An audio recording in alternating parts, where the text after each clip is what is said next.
ఓం నమో వెంకటేశాయ. జ్యోతిషరత్నాకరం ఛానల్కి స్వాగతం. ఈ వీడియోలో ఒక జాతకంలో కేతు ఇచ్చేటువంటి వైవాహిక సమస్యలు ఎలా ఉంటాయి, అలాగే ప్రేమ వ్యవహారాల్లో ప్రేమ వైఫల్యాల్లో కేతు పాత్ర ఏంటి, వివాహానికి సంబంధాలు చూస్తున్నప్పుడు మ్యాచ్ మేకింగ్ చేసే టైంలో కేతువుని పరిశీలించడం అనేది ఎంత ముఖ్యము, ఇలాంటి విషయాల్ని తెలుసుకుందాము. వివాహ సంబంధమైనటువంటి స్థానాల్లో కనుక కేతు ఉన్నట్టయితే, ముఖ్యంగా సప్తమంలో, అలాగే అష్టమంలో కావచ్చు, సెకండ్ హౌస్లో కావచ్చు, 12th హౌస్లో కావచ్చు, మ్యారేజ్ రిలేటెడ్ హౌస్లో కేతు ఉన్నప్పుడు కొంతవరకు దాన్ని పరిశీలన చేయాల్సి ఉంటుంది, ముఖ్యంగా 7th హౌస్లో. అలాగే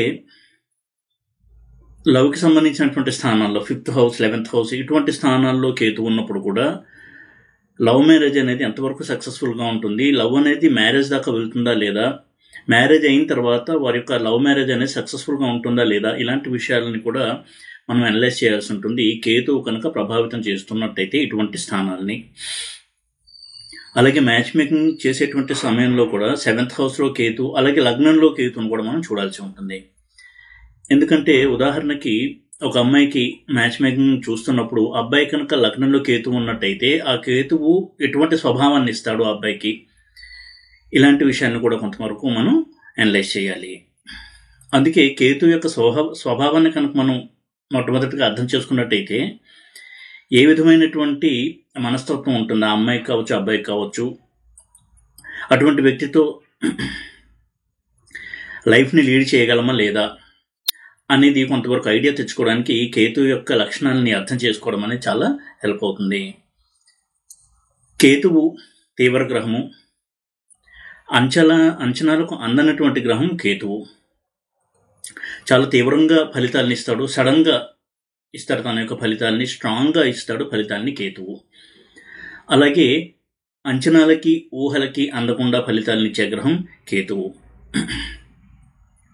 అదేవిధంగా ఫారిన్ కనెక్షన్స్ను సూచించే గ్రహం కూడా కేతువే. విపరీత మనస్తత్వము, క్రూర మనస్తత్వము, వైలెంట్ బిహేవియర్, చంచల మనస్తత్వము, విపరీత ధోరణి, ఎక్సెంట్రిక్ థింకింగ్ అంటాం, అంటే నార్మల్గా కాకుండా చాలా విపరీతమైనటువంటి ఆలోచనలు ఉండడము, సైకిక్ బిహేవియర్, ఒక సైకోలాగా ఉండడము, ఇలాంటి మనస్తత్వం కూడా ఉంటుంది కేతువు లగ్నంలో ఉన్నట్టయితే, లేదా 7th హౌస్లో ఉన్నట్టయితే వచ్చేటువంటి స్పౌస్కి, అంటే జీవిత భాగస్వామికి. అయితే ఇవన్నీ కొన్ని థంబ్ రూల్స్ తప్ప ప్రతి వాళ్ళకి ఇలాగే ఉంటుంది అని కూడా మనం నిర్ధారణకి రాకూడదు. అయితే ఇలాంటి అంశాలను కూడా మనం దృష్టిలో పెట్టుకోవాలి కేతువు కనుక లగ్నంలో కానీ 7th హౌస్లో కానీ ఉన్నట్టయితే.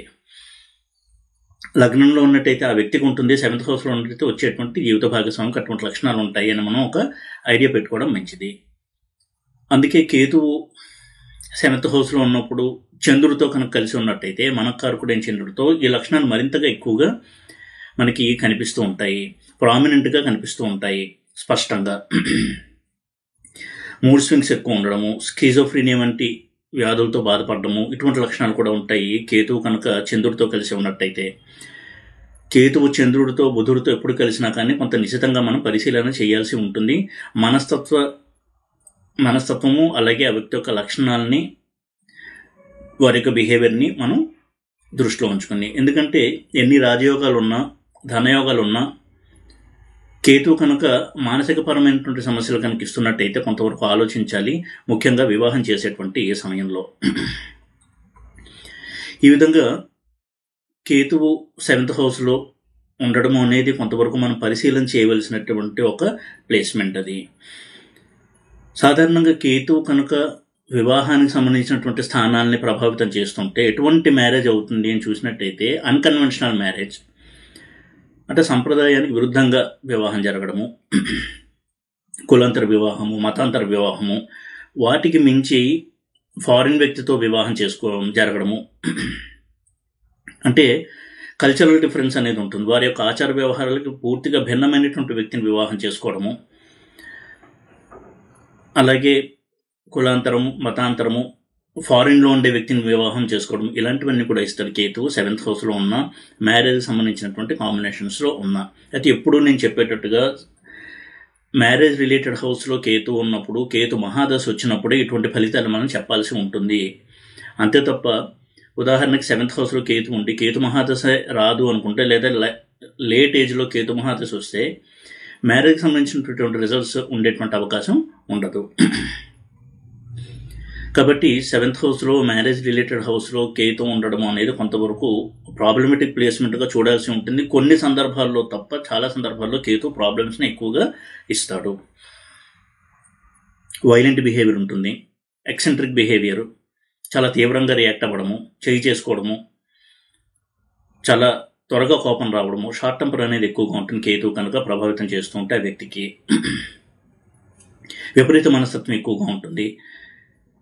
వారి ఆలోచనలో వారు ఉండడము, ఎప్పుడు కూడా ఊహాలోకంలో ఉండడము, ఇటువంటి లక్షణాలు కూడా ఉండేటువంటి అవకాశం ఉంటుంది. ముఖ్యంగా చంద్రుడు, బుధుడు ఇటువంటి ప్లానెట్స్తో కనుక కలిసి ఉన్నట్లయితే.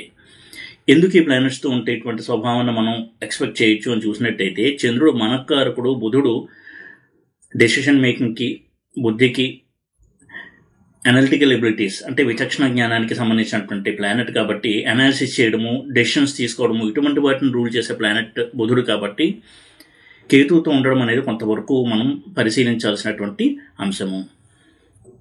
ఇక ఒక్కొక్క గ్రహంతో కేతువు కలిసినప్పుడు కూడా ఎటువంటి రిజల్ట్స్ ఉంటాయి అని మనం చూడాల్సి ఉంటుంది.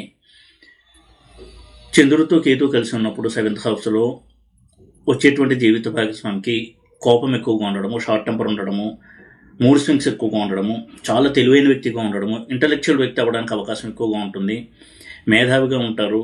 కానీ వారు ఎప్పుడూ కూడా చాలా విషయాల పట్ల అవగాహన కలిగి ఉండాలి, లేదా చాలా విషయాల పట్ల ఒక అథారిటీ ఉండాలి అనేటువంటి ఒక ఉద్దేశంతో ఎప్పుడూ కూడా చాలా సబ్జెక్ట్స్ని స్టడీ చేస్తూ ఉండడము, వితండ బాధన కావచ్చు, తమ వాదంతో ఎదుటి వ్యక్తిని విసిగిస్తూ ఉండడము, ఇటువంటి ధోరణి ఉండేటువంటి వ్యక్తులుగా ఉంటారు. మొండితనం అనేది ఎక్కువగా ఉంటుంది. వాళ్ళు అనుకున్నది ఎదుటి వ్యక్తి చెయ్యాలి, తను చెప్పింది వినాలి అనేటువంటి ఒక ధోరణి ఉండడము, ఇటువంటి వాటికి అవకాశం ఎక్కువగా ఉంటుంది. ఒకవేళ తనకి ఎవరన్నా ఎదురు చెప్పినా, తను చెప్పినటువంటి సిద్ధాంతాన్ని కావచ్చు, తను చెప్పిన విషయాన్ని వ్యతిరేకించిన తీవ్రంగా రియాక్ట్ అవ్వడము, మాటల రూపంలో కావచ్చు, చేతల రూపంలో కావచ్చు, ఇటువంటి ఒక బిహేవియర్ ఉండడానికి అవకాశం ఉంటుంది. ఎప్పుడు కూడా ఇటువంటి నెగిటివ్ రిజల్ట్స్ని యథాతథంగా ఉంటుంది అని నిర్ధారణ రాకూడదు. అన్ని కాంబినేషన్స్ని కూడా మనం చూడాలి. ఇక కుజుడితో ఉన్నట్టయితే తీవ్ర మనస్తత్వము, వైలెంట్ నేచరు, ఇంపల్సివ్ బిహేవియర్, అనుకున్న వెంటనే పనులు అయిపోవాలి, తను ఏదంటే అది ఎదుటి వాళ్ళు ఒప్పుకోవాలి, మెచ్చుకోవాలి, ఇటువంటి ఒక ధోరణి ఉండేటువంటి అవకాశం ఉంటుంది. దానివల్ల చాలా ఫ్రిక్షన్ అనేది ఉంటుంది మ్యారేజ్లో. తమ చిన్న చిన్న కోరికలను కూడా ఎదుటి వ్యక్తి అంగీకరించకపోతే తీవ్రంగా రియాక్ట్ అవ్వడము, ఇటువంటి ఒక ధోరణి అనేది ఉంటుంది. ఇక బుధుడితో కలిసి ఉన్నట్టయితే ఎప్పుడూ కూడా ఎక్కువ వాదనతో ఎదుటి వ్యక్తిని విసిగిస్తూ ఉండడము, చంచలమైనటువంటి మనసు ఉండడము, దేని మీద కూడా ఒక అభిప్రాయం స్థిరంగా ఉండకపోవడము, ప్రతి చిన్న విషయాన్ని కూడా విభేదిస్తూ ఉండడము, ఇటువంటి వాటి వల్ల వారి మ్యారేజ్ లైఫ్లో ఎక్కువగా అశాంతి అనేది ఉంటుంది. అలాగే శుక్రుడితో కనుక కలిసి ఉన్నట్టయితే, ముఖ్యంగా అమ్మాయిలకు కనుక ఉన్నట్టయితే వచ్చేటువంటి హస్బెండ్కి పరస్త్రీలతో సంబంధాలు, extra marital affairs, multiple relations ఉండడానికి అవకాశం ఉంటుంది. వారి మధ్య కూడా తరచూ ఎక్కువగా ఘర్షణలు జరిగేటువంటి అవకాశం ఉంటుంది. ఇక కేతు శనితో కనుక కలిసి ఉన్నట్టయితే చాలా లేట్గా మ్యారేజ్ అవ్వడము, మ్యారేజ్ అవ్వకపోవడము, అయిన తర్వాత కూడా ఎప్పుడూ కూడా మ్యారేజ్ మీద పెద్దగా ఇంట్రెస్ట్ లేకపోవడము, ఈ విధంగా వారి యొక్క మ్యారీడ్ లైఫ్ అనేది రొమాన్స్ని మిస్ అయ్యి చాలా డల్గా ఉండడము, ఇటువంటి వాటికి అవకాశం ఎక్కువగా ఉంటుంది. సెపరేటివ్ టెండెన్సీస్ అనేవి ఎక్కువగా ఉంటాయి. అంటే విడిపోదాము అనేటువంటి ఆలోచనలు తరచూ వస్తూ ఉండడము, ఇటువంటి వాటికి అవకాశం ఎక్కువగా ఉంటుంది.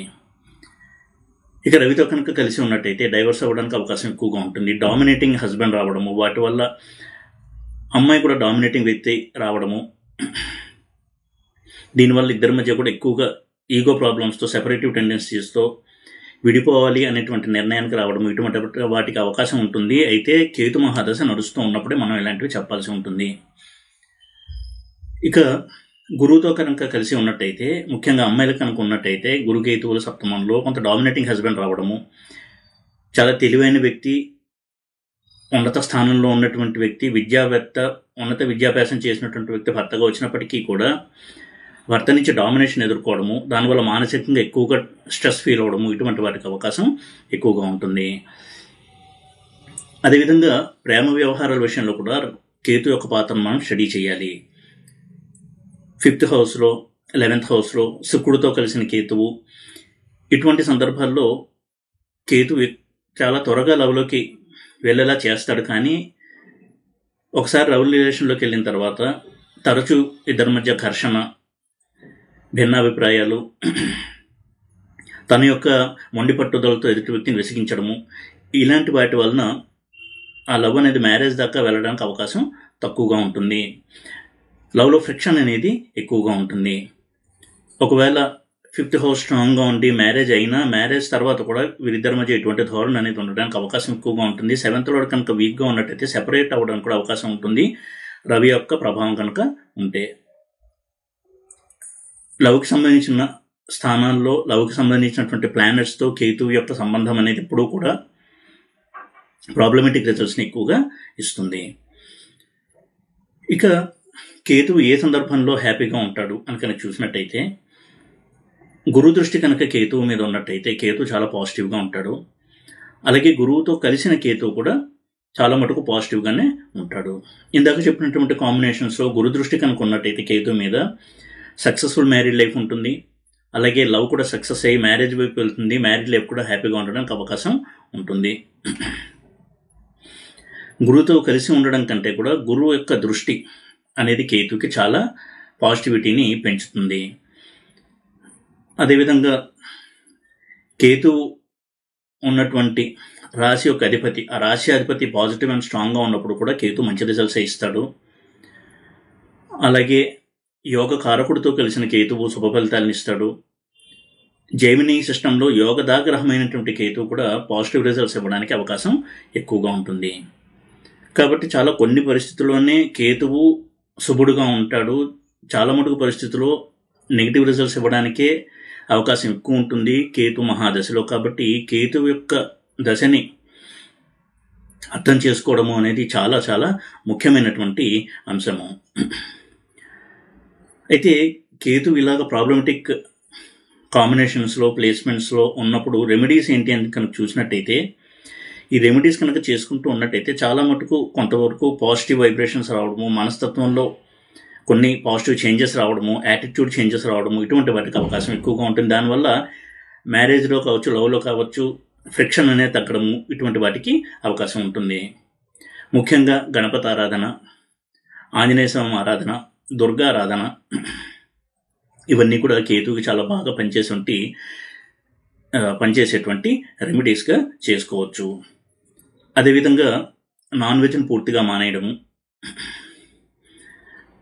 డ్రింకింగ్ అండ్ స్మోకింగ్కి దూరంగా ఉండడము, తరచూ దేవాలయాలను సందర్శిస్తూ ఉండడము, ఇవన్నీ కూడా కేతువుకి చేసుకోదగినటువంటి మంచి రెమెడీస్గా చెప్పుకోవచ్చు. ఎప్పుడు కూడా డివైన్ లైఫ్ స్టైల్లో ఉండడము, తరచూ టెంపుల్ని విజిట్ చేస్తూ ఉండడము, క్షేత్ర సందర్శన చేస్తూ ఉండడము, నిత్య జీవితంలో కూడా ఎప్పుడూ కూడా కొంత దేవతారాధన, స్తోత్ర పారాయణాలు, ఇలాంటివి చేసుకుంటూ ఉండడం అనేది కేతువుకి పాజిటివిటీని పెంచేటువంటి ఒక రెమెడీగా కూడా మనం చేసుకోవచ్చు. ఎంత డివైన్ లైఫ్ స్టైల్ని పాటిస్తూ ఉంటామో కేతువు అంత పాజిటివ్గా మారతాడు. కేతువు ఎంత నెగిటివ్గా ఉన్నప్పటికీ కూడా ఎప్పుడైతే ఇటువంటి డివైన్ లైఫ్ స్టైల్ని అడాప్ట్ చేసుకుంటామో, క్షేత్ర సందర్శన చేస్తూ ఉంటాము, అలాగే ఇటువంటి నాన్ వెజ్, డ్రింకింగ్, స్మోకింగ్ దూరంగా ఉంటాము, కేతు చాలా పాజిటివ్గా మారడానికి మనమే అవకాశం ఇచ్చినట్టుగా మనం భావించాలి.